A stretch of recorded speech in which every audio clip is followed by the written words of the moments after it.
Umalma ang bad boy ng dance floor na si Mark Heras sa mga maling balita kaugnay sa viral video niya na kung saan ay umiiyak ito.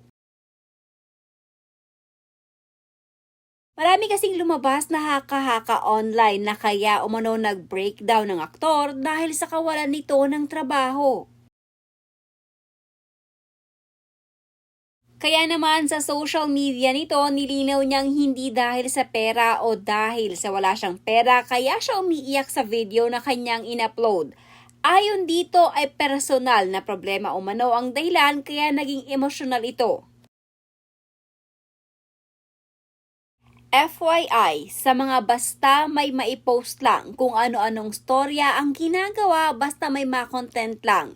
Huwag kayong yung post ko na umiiyak ay tungkol sa personal na problema. Huwag kayong tanga at mahilig gumawa ng kwento para lang sa content nyo.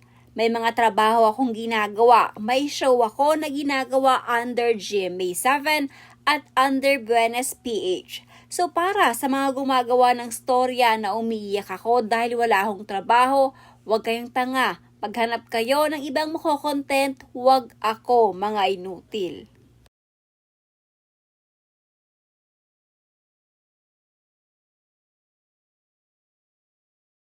Buwelta naman ng ilang netizen sa post ni Mark Heras, sana hindi na lamang umano niya in-upload ang video na umiiyak. Kung ayaw niyang mapag-usapan at kaawaan ng publiko, sinarili na lamang daw sana niya ang kanyang nararamdaman.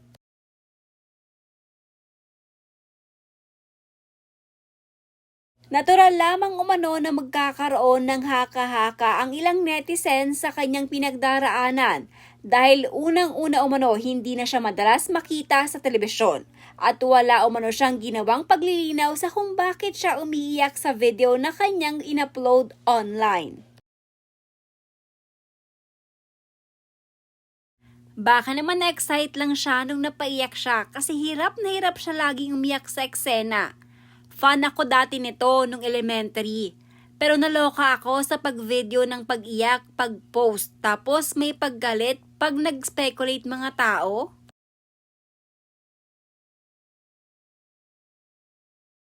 Ayusin mo kasi caption mo kuya, kulang sa sistema. Ang caption, syempre about sa work ang unang maiisip ng tao at hindi about sa personal life niya.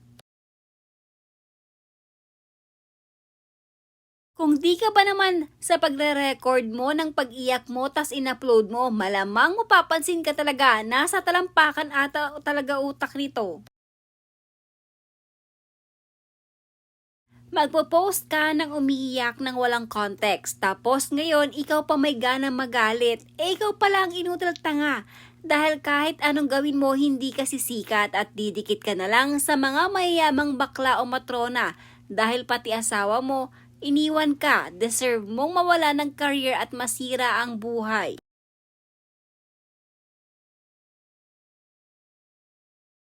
Pero anong purpose ng pag-post ng pag-iyak when you are going through something personal if not for content and views as well?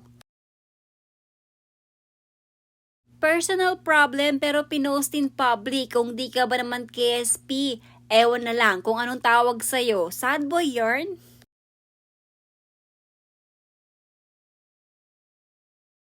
Magpapaliwanag ka kasi kung bakit ka umiiyak, pwede namang wag i-post, ayan, pinagpiestahan ka.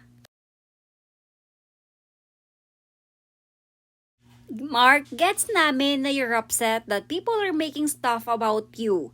Pero posting that you're mad and yelling online isn't helping you fix your image.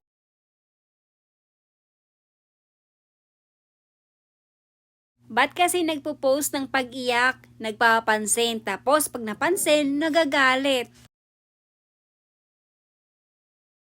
Live within your means. Sorry, pero di ako naaawa sa mga ganyang artista na nag-struggle financially kuno. Di naman talaga sila struggling financially, hindi lang nila masustain yung lifestyle na gusto nila, kaya sila nade-depress at stress.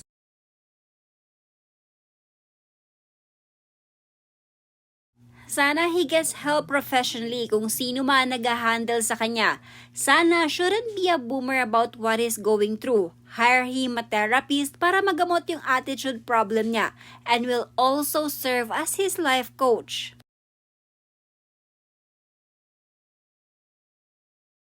Yung interview niya kay Tito Boy, inamin niya na nagsasayaw siya sa gay bar kasi nga doon lang daw siya kumukuha ng income niya.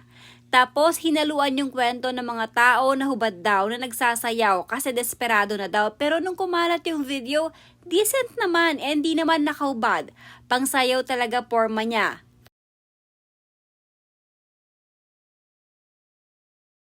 May problema ka pala, dapat hindi ka nag-post sa social media na paiyak-iyak. Just solve your personal problems in private. Kung ayaw mong mabash at paggawa ng kung ano ng kwento, lakas ng loob mo rin magmura.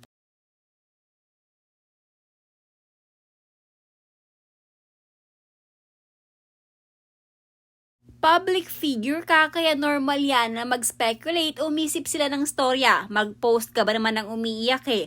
Huwag kang manisi o magalit sa iba. Kung ayaw mo na may masabi o maisip sa iyong tao, huwag ka na mag-post ng ganon. No hate, just facts.